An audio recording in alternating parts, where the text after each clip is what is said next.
welcome to Casual Yelling, Casual Conversation podcast with, I think, 20% less yelling. I'm Matt Elfring. How are you? In the words of the band Snape, it's been a while. I want to talk about something I saw on Google Discover. Hey friends, I was scrolling through Google Discover, and I came across an article on Buzzfeed about being old and how young kids don't have the things old people had to do. There's a lot of those articles. This piece was called 25 Very Common Things That Millennials and Gen Xers Did Growing Up That Today's Generation Just Wouldn't Understand. It's a very demeaning headline. It was curated by Brian Galindo in September 2023. So a year after this was published, Google Discover gave it to me. And I'm calling this curated because it's just a reformat of a popular Reddit post. This is a lot of what BuzzFeed does. It's not a bad thing or a good thing. It's just like something to read. Like I talk about and joke about a lot of the stuff I do on GameSpot is toilet reading, like best movies this year. You know, you read it on the toilet. I mean, you might read it on a train, but we're reading on the toilet. Now, I'm an elder millennial. I was born in 1982. I experienced a lot of the 80s. I was a teenagers during the 90s. And like I've already experienced this wave of generational hate because millennials killed everything. There are numerous stories and news pieces where millennials killed things like the housing market. Oh, we destroyed it because we can't afford homes. We killed the diamonds market. Diamonds. It's a weird old tradition. We destroyed golf. Golf. Put the ball in the hole. We also killed napkins. Oh, millennials, you're destroying the napkin industry. And then casual dining. Oh, there's so much crap on these walls. Why is there a surfboard in this TGI Fridays? And I want to sum up all of those industries, why they died. I'm going to go one by one here, even though I kind of already did it. Housing market, too expensive. Diamonds, expensive and stupid. Golf, expensive and stupid. For napkins, paper towels exist, so we're good on that one. Applebee's, Chili's, TGI Fridays, and Olive Garden suck. They're bad restaurants. Local restaurants are so much better, and either the same price, sometimes more expensive, sometimes cheaper. And so now all of that millennial hate, since most millennials are in their like 30s at this point, all that hate's moved on to Gen Z. Cool. And I say cool sarcastically as hell at this point. So I'm going to dissect this curated BuzzFeed piece that I found on that they found on Reddit, featuring a prompt that they just replied to. So here's all BuzzFeed's points and my responses to see if Gen Z would actually understand the things that old millennials and Gen X had to deal with.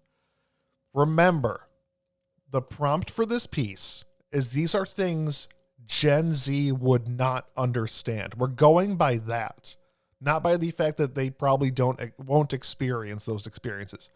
These are things that the headline said they will not understand. Let's go on number one.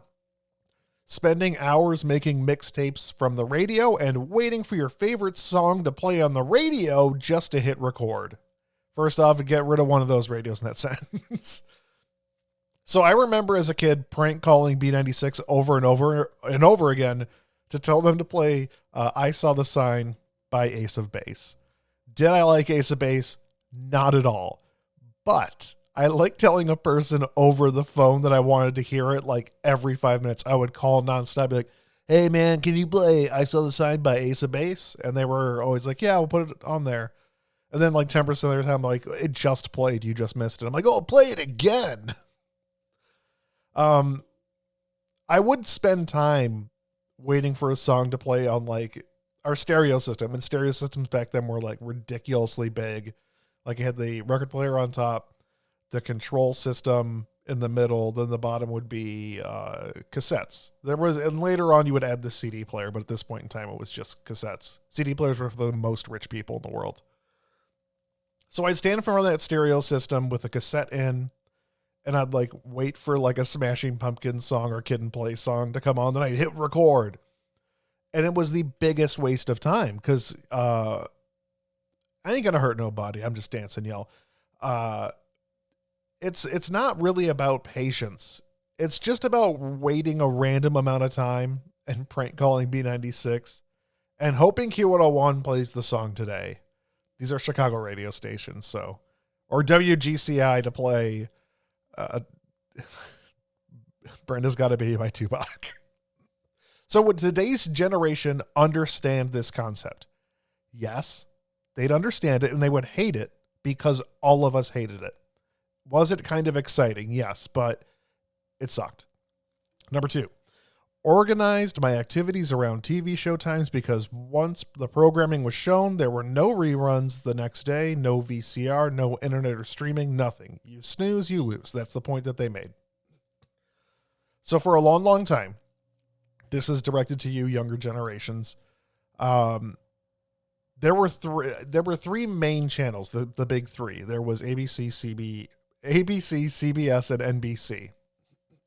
There was also like PBS and WGN. This is a Chicago base. And then there was like Telemundo. What was Channel 50? Whatever Channel 50 was.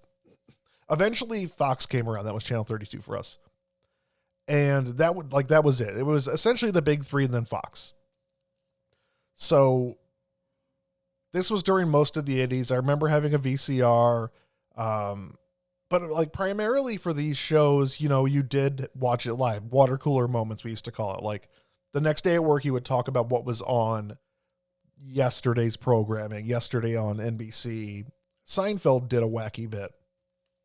That was more during the early 90s. But I just want to say that most of these shows were terrible.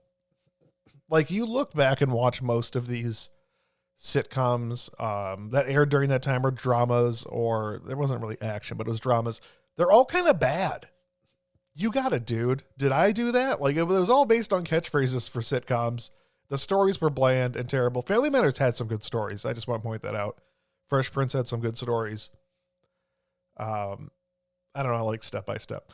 But family sitcoms weren't funny. Like they tackled real issues on occasion.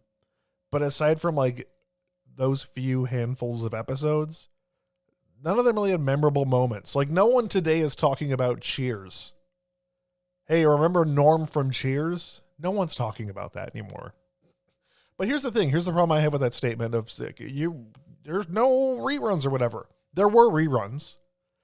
Like in between seasons, they would show reruns of shows when they didn't have programming there. Like the summer was dead time for TV. Like there might be new programming there, but it was reruns. So would today's generation understand this? Yeah. I mean, there's weekly streaming releases for certain shows. Some do drops for the whole season, but there are weekly streaming shows. Only Murders in the Building, American Whatever Story. Those are both on Hulu. The Boys on Amazon was weekly.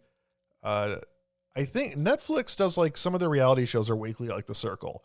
So this is not a hard concept to understand. Appointment TV, as that's the only way you can watch TV, might be a shock to Gen Z, but they understand it. They're not dumb. Number 3, checking which movies were showing at theaters and what times they were playing in newspapers, physical newspapers. I don't think this is something that the younger generation realized we had to do for a good chunk of time. And I'm sure they've had the question, a few of them, maybe all of them, I don't know, of like before the internet, how did you know when movies were playing? I remember times where I would just be at the mall and I'd walk down to the movie theater and be like, okay, this movie's starting here. So I'll just walk around the mall for a while and hang out. So would they understand this idea that you had to use a physical newspaper to look to see what time movies are playing? Yes. Yes, they would. I've explained it. How is that hard to understand? Here we go. Number 4, having to actually memorize phone numbers and using a physical map to get around. Now it's all about apps and Google Maps. Crazy times, right? Yeah, thanks Reddit poster. I have my parents' phone number, landline, memorized. They don't have it anymore. I have my friends' parents' phone numbers memorized. They don't have that anymore. I have my wife's phone number memorized. And a couple other friends, their phone numbers are memorized. It's easy to understand that concept. As for maps, physical maps were a nightmare to use, but it was a thing that most of us used growing up. And like, I still called the passenger seat the navigator seat. So before Google had maps, there were physical maps. That's not hard to understand. So would today's generation understand this? Yeah, they're not idiots. I mean, like, don't treat them like they're idiots. They didn't have the same stuff we had. Big deal. Number 5. I went outside when I was bored and I just did stuff. That sounds like, I know I read that creepily, but that sounds like the person who wrote that is a creep. I'm 90% sure. So commenting on that they were bored and just did stuff. My friends' kids are all teenagers. I have nieces and nephews that are teenagers. So the ones that live in walkable areas, they do this all the time. They walk down to like a store or they walk through neighborhoods. Sometimes they just drive around or do something outside when it's not awful. This isn't a thing that ended because you became older and you decided to stop walking around. It still exists. I don't walk around, but I see teenagers walk on the sidewalk going somewhere all the time. This isn't... You don't pay attention to teenagers, person who wrote this. That's fine. You shouldn't be paying attention to what all teenagers do. That's creepy. But just because you think they don't do something you did doesn't mean they don't do it now. So would today's generation understand this? Yeah, because they do it. They go outside. Number 6. Taking pictures, then waiting for them to be developed to see if they turned out okay. Then finding a whole roll of film is someone's thumb because they didn't know how to hold the camera. I'm going to say this. Waiting for pictures to develop over the course of days and then going to the photo place to get your photos sucked. So I took photography class in high school to kind of learn how to take pictures, develop that film, turn the film into pictures/prints. Like, it was really, really cool. I really enjoyed that experience. So I learned the way it works. You know who else knows this and does this? People that take photo class in high school still. There are still film photography classes in high schools where they learn to do this. And let's get really honest about the whole thumb thing. If you put your thumb over the lens of a disposable camera or a real camera, it has to be a disposable camera. If you're putting your thumb over the actual like lens of a camera, like you don't know how to hold a lens or a camera, you don't deserve to take pictures with a camera. Not one bit. You don't deserve that if you don't know how to hold a camera. So would today's generation understand this concept of waiting for pictures to develop? Yeah, just talk to them like adults. This isn't hardcore algebra. I don't know. Trigonometry, is that tough? I don't know maths that well. So here we go with number 7. I used to blow into video game cartridges to make them work. If the game wasn't loading, you'd take it out, blow into it like your life depended on it, and somehow it fixed it. LOL. Kids today will never get how that little trick saved so many games from not working. I read that in a nerdy voice, even though that was me. Let's get this out right out in the open. This is obviously deals with the NES era of gaming. I don't remember blowing into cartridges that were Sega or SNES or Atari. This was a NES problem from my memory. My memory could be faulty. So blowing into cartridges is bad. It works most of the time because like you're getting saliva or spit into your cartridge, which makes it easier to connect the pins in the game to the pins in the NES. Now, pure water is a great insulator for electricity. Like, it doesn't conduct electricity. However, the impurities, which you can hear in my voice as I talk, I'm going to take some water right now. Hold on. I'm not cutting this out. Kind of gross, right? So the impurities that are in your saliva, that's what conducts the electricity between both of the pins. And that's why it's a great conductor. However, in doing so, in the long run, that rusts your pins. Now, the best way to keep your pins clean, which is, it's usually dust settles on the pins and they can't make the connection. Sometimes the pins need to be moved a little bit to make a better connection. Just use the alcohol solution. I know that like you would go to Funko Land, they'd be like, you need to buy the NES cleaner. And we'd all be like, haha, no, we don't. No, you should have. It's a Q-tip and rubbing alcohol. Or you just buy those. Make sure your pins are clean. Now, here's also the other thing about the NES. For anybody that actually owned it and took care of it and understood how the games kind of worked, you didn't have to blow in it ever. What you would do is kind of like halfway put it in so that it would go all the way down when you pushed it down. So you kind of like snapped it down, you hit power, and then you move it to the left, and then you move it to the right, and you kind of wiggle it around while it's down to see when all the pins connect and the game would start up. It took a little bit more time than blowing into it, but I still have NES games at work from like 40 years ago. And it's because I didn't blow into them. Of course I blew into a few. Would today's generation understand this? Yeah. I just explained it. I explained it scientifically to people who don't understand it but are 40. Again, this is I think it's very, very specific to like, I don't know, 85 to 95. That's when the NES kind of went away. It's 95, 94, somewhere in there. Let's move on to number 8. The simple reality of wondering something and not knowing the answer for days. Not knowing the answer for days, my mic cut out. If not weeks later. So the idea of having a question, not being able to answer it right away. And with my group of friends, when there is a question we don't immediately know the answer to, and we're kind of debating what the answer to is, we don't look at our phones right away. But this is just kind of an older person thing, I think. And then eventually we give up on not knowing the answer and look it up. We like to talk to each other about it first. Back in the day, when you had a question, you looked it up in an encyclopedia. You didn't ponder. If you pondered and wondered about a singular thing that you need an answer to, and you don't make the effort to find that information, you are the problem. You, old person. We have encyclopedias. If you were like on an old school computer with a CD-ROM drive, you had Encarta. There were numerous ways to look things up. Go to the library. Public libraries still exist. You can look things up there too. Would today's generation understand this? Yeah.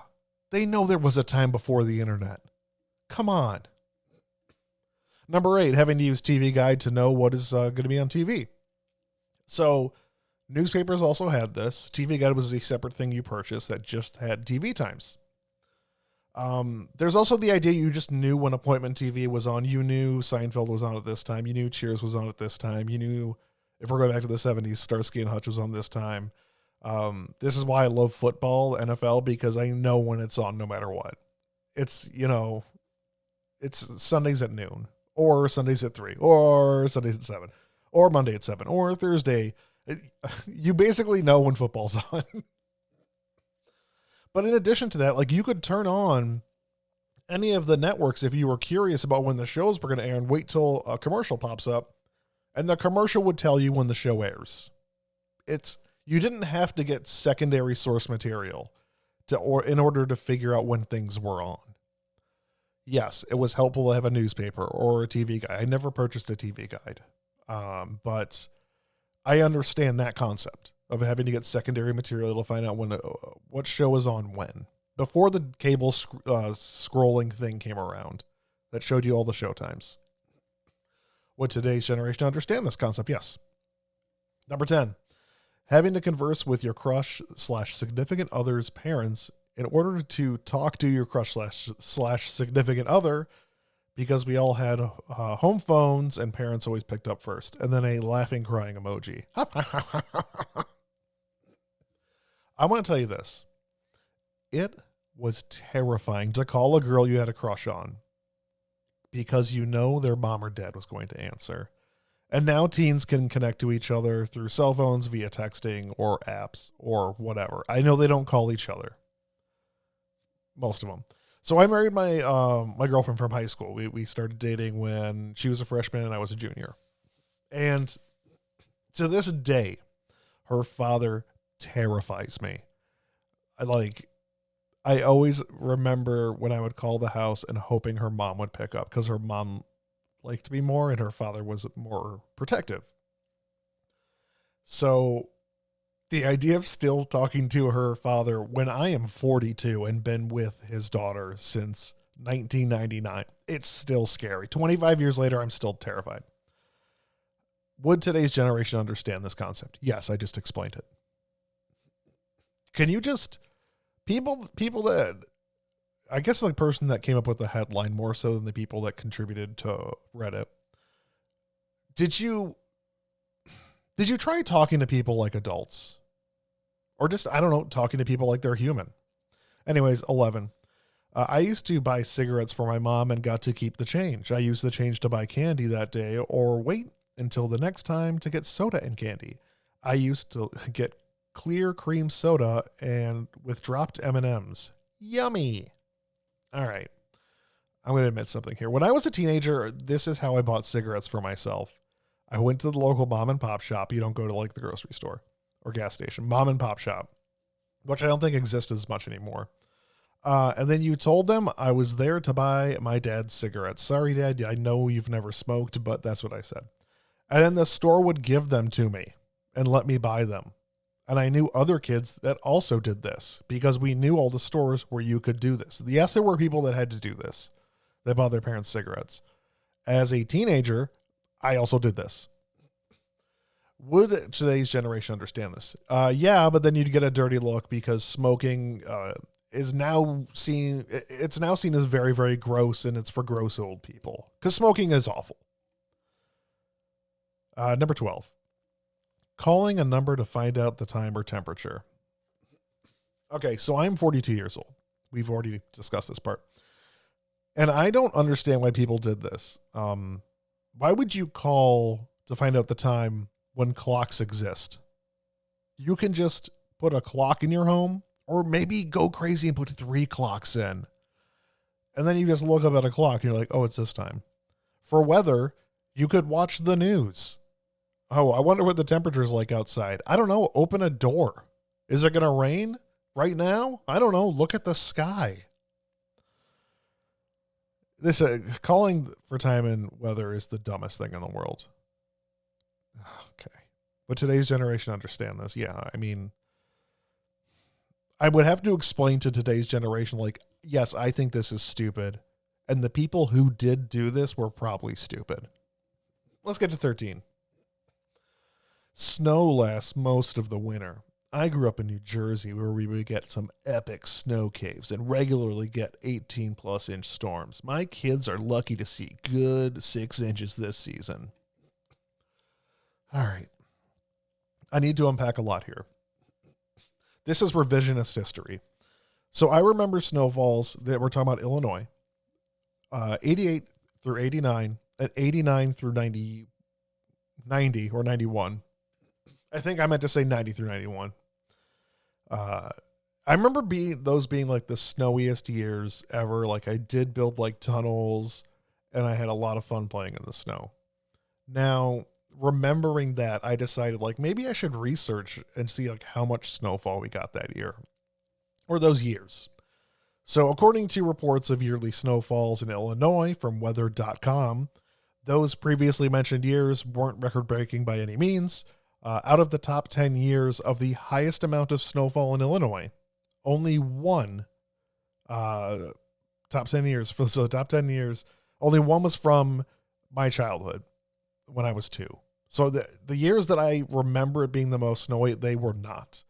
So one of the most snowiest years in Illinois is for my teen years, and 2 were when I was in my 20s. So that would be the 2000s. In the 2000s. So those super snowy days that stick with me from the 80s are because they were great. Like I had fun. They're great memories. It didn't happen often, but I tend to think about my childhood years had more snow, but the data in my areas is proving me wrong. That's just what it is. Would today's generation understand this? It's not a real thing. Those days you remember of how much snow you had, you've revised how snowy it was in your brain. It might seem bigger to you because you were smaller. I understand that. But it's nostalgia and revisionist history. That's just what it is. Next, 14. Having to actually talk to people face to face, like no texting or selfies, just raw awkwardness and random hangouts. I'm confused about like raw awkwardness and random hangouts. Is that like Gen Z does that, or do we, Millennials and Gen X, do that? So it's never been easier to talk to somebody right now. We used to talk to each other over a corded phone a lot growing up. I remember having like very, very long conversations with friends to the point where my parents told me to get off the phone. This could also be revisionist history. Like it's just like the snow thing. But I don't understand the latter half of this person's point. Do they think older generations had more awkward and random hangouts like the other ones, like I just explained? Either way, it's not true. It's like really easy to talk to people. People FaceTime now. People talk to each other face to face in public. These things still exist. Today's generation would understand this. There was a time before cell phones. Yeah, they understand that shit.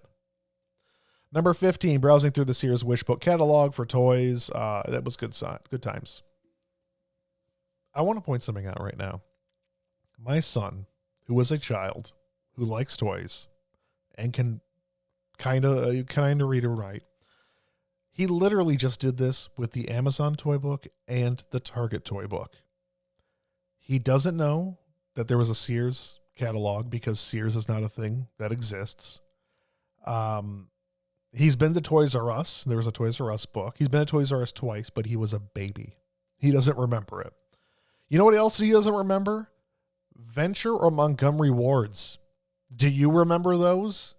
Things change. Stores open and close. Babies R Us, not Babies R Us, was it? Blood Bath and Beyond. Bed Bath and Beyond. I don't think it was a thing when I was a kid. Things change. I just want to point out when I said Ventures and Montgomery Wards, this is a very Midwest thing. With stores, sometimes you just add an S to the end. Like I'm going to Jewel's, which is Jewel. I'm going to Myers, which is Meyer. I think those are the only two. We don't say Targets. It's just Target. Walmart's? No, I think it's the Walmart. You say that instead. But adding an S to local chains is kind of a thing.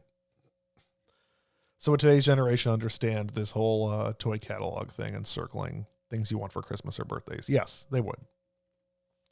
16, prank calling. Prank calls before caller ID and also star 69. Hey, Jerky Boys fans, how you feeling? Jerky. Remember Jerky Boys? Oh boy, nostalgia. Prank calls have become prank YouTube videos. I don't care for them, but I'm old and cranky. To be honest, I still prank call friends. I was going to do an episode of Casual Yelling where I was just prank calling Matt Drufke for a week, and I still haven't done it. I hope he's not listening to this. Please don't listen to this, Matt. I'm still going to do it. So this concept isn't hard to understand. Like, caller ID didn't exist, and then we prank called people, and it was funny. That's it. 17, trusting that someone would show up on time when you've made plans. Come on. Really? No. Which generation are we talking about? Because neither generations, there are people that don't show up on time. I don't show up on time because we have a kid. I didn't show up on time as a teenager during the 90s because of things happening. People don't show up on time. That's never going to change. It's going to continue to happen forever. Would today's generation understand this? Yes. Talking about this article has become tedious. 18, writing letters to people and getting replies in the mail. Yeah, that still exists. Mail exists. I get birthday and Christmas cards. My son just got a Halloween card. It exists. Would today's generation understand this? Yes. Come on. All right, here we go. 19, playing outside without constant supervision from 6 years old and on. I just want to stop right there and say that didn't happen. You weren't playing on your own at 6 years old. I would play for hours and hours outside in the woods and fields around my house. That's weird. These days, I don't know a single parent that will allow their 8-year-old to play by themselves without constantly checking in on them every 5 to 10 minutes. Parenting changes. I'm a little conflicted. When I was 6 or probably like 8, there's a little inconsistency with this point. I remember going to my friend's house in the backyard or playing street hockey with rollerblades, which I wish people didn't start hating on because rollerblades rule. The thing was, like, I'd go to the woods, or not the wood. We'll get to the woods in a second, which is weird to say out loud. I go to a friend's house. I play street hockey. I was always within earshot or eye shot of my like parents or parents' friends or my friends' parents. Always. You know, I went into the woods. I lived in a very rural area growing up. There wasn't anything to worry about, although my mom told me Satanists lived in the woods because satanic panic was still kind of ending at that point, and Satanists were everywhere, and they're going to make you Satan. I don't know, like, my son's around this age, right? And he can play with his friends, but it's like the friends he has for the most part are my friends' kids because I don't want to hang out with random other adults. I'm 42. I don't need new friends. I don't get along. I don't have that. Like, you're kind of set in your worldview at this point in your 40s. And I just don't want to hang out with a lot of people that don't share my same interests or worldview. And all of my group of friends, we're all kind of on the same page with a lot of things. We have disagreements on things, but that's fine. You should. I just don't want to hang out with new people. I don't want new people. My kid can have new people. I don't. I think people are scared to let their kids out of their eyesight, more than back then. I think it's a lot because like the news really focuses on like the news media. I think they focus a lot on child endangerment, trafficking, all that, because that's something that is, I would probably guess more prevalent. I haven't done any research for this point. I think that's something that's happening more. I don't know. I just like to be aware of what my kids doing. My kid goes down to the neighbor's house on his own.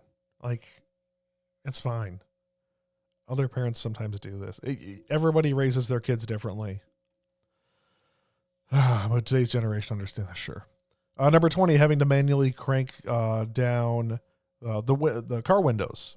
That was fun. I liked doing that as a kid. And then I got a car, 1994. Was it 94? I don't know. But I got like a car that had electric windows, and that was rad. I really enjoyed that. Would today's generation understand this? Yes. 21, this is going on forever, and I don't like it. Having to write a list of family and friends' phone numbers. We already did this. Using dial-up internet. You use your phone to connect to the internet. That's it. Like you use a landline. Yes, they'd understand it. 23, having a shared set of facts and cultural touchstones. There were 3 TV stations that had news once a day where they were judged for their accuracy and being impartial. Political talk shows on Sundays with actual experts. You disagreed with policy. We all agreed what facts were. Someone like Trump would never even be considered a real candidate for president. There are so many things I have issue with in this. So cultural touchstones still exist. 9/11 is one of them. Like that's maybe oldest Gen Z. I don't know. God, there's a lot to unpack because like after 9/11, ultra patriotism became a thing and was on the rise. Like you need to have American flags everywhere. That's something that happened post 9/11. Misinformation and biased websites and certain news networks, Fox News, they present the misinformation a lot of the time, and there's no impartialness with them. They have an agenda. And we're kind of shitty. We're in a shitty spot culturally than we were before 9/11 as far as political division goes. But it's like a road that's been like slowly built for 23 years. That's my perspective. I've done zero research. Someone like Trump would never have been president. Ronald Reagan. He was an actor who became president. There. And trickle down economics doesn't work. Still doesn't work. would today's generation understand this? Like, this is kind of like down the middle for me because I'm not sure the culture we're in today. I'm not sure if they'd understand the culture of like the 90s and 80s to the degree we would. I don't understand the culture of now as much as I would have if I was in touch with culture. I'm not as in touch with like culture as I was back then. That's just the reality. 24, having to go out with your buddies, go down to your buddy's house and knock on the door and ask the parents if they could come out and play. This exists. My neighbor's kids come over and knock on the door and ask if my son can come play. Gen Z does this. 25, Saturday morning cartoons. That was the whole post the person put. I don't know if Saturday morning cartoons is a thing because we have so many cartoon networks, not just Cartoon Network. There's also YouTube where you can just watch cartoons on demand. I know on Sunday morning there's a bunch of like Christian mass shows because the football comes on after it. What today's generation understands Saturday morning cartoons. Cartoons were on Saturday. Yeah, nothing else to understand. So this is where it's wrapped up. I think the headline is very misleading. It really should be titled 25 Things Older Generations Did Growing Up That Most Younger Generations Never Will. That's much more accurate of a headline. But this is really just like, it was in Google Discover and I clicked on it because it's rage bait. The headline's rage bait. I was like, I wasn't angry about the article. I was just annoyed with the headline and I clicked on it. Everything, 24 out of 25 of these things in here are things I feel like Generation Z can easily grasp without a problem. I think it'd be harder to grasp like American culture pre 9/11. I know that these kids have existed post 9/11, but like that was a huge turning point in American culture. And I would say for the most part for the worst. Like it's really become, it's a far different America than I grew up. And I feel like I'm saying that as like a boomer who said the 50s were the best. And I was like, well, I don't know if you don't look outside your own bubble, you know, like segregation was a thing back then. The civil rights movement was like 10 years later. But yes, there were a lot of problems in the 90s and 80s that like homophobia was such a huge thing.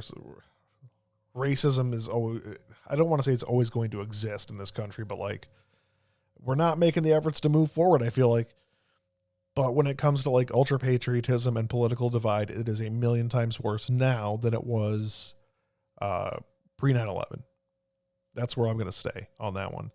I would really like us to stop crapping on the generation after us because there's no reason to. I think all of us realize we're older and we're steps closer to death.